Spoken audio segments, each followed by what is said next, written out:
नमस्कार, आपण पाहत आहे भांडा फोड न्यूज. एका दमात भ्रष्टाचारी कोमात.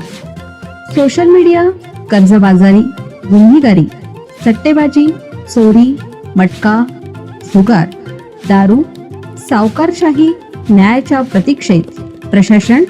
भांडाफोड न्यूज. एका दमात भ्रष्टाचारी कोमात. सांगली सातारा मतदारसंघातील 3 उमेदवार रिंगणात.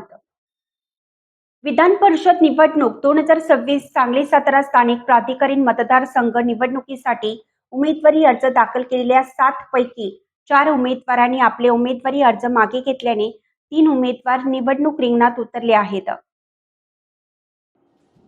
सांगली सातारा स्थानिक स्वराज्य मतदारसंघाच्या निवडणुकीसाठी आज उमेदवारी अर्ज माघारी घेण्याच्या अखेरच्या दिवशी 4 उमेदवारांनी माघार घेतली.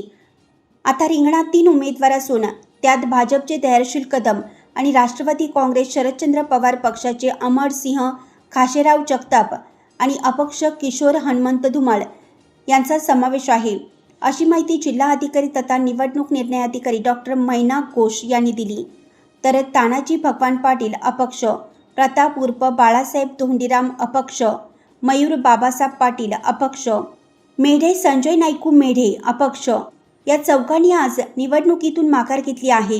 निवडणूक लढवणारे उमेदवार धैर्यशील ज्ञानदेव कदम, मुक्काम पोस्ट गोरेगाव वांगी, तालुका खटाव, जिल्हा सातारा भाजप, अभयसिंह खाशेराव जगताप, मुक्काम पोस्ट वरकुडे मलवडी, तालुका मान, जिल्हा सातारा नॅशनलिस्ट काँग्रेस पार्टी शरदचंद्र पवार, किशोर हनुमंत धुमाळ राहणार 123 बागडवाडा शिवाजीनगर गोडोली सातारा अपक्ष,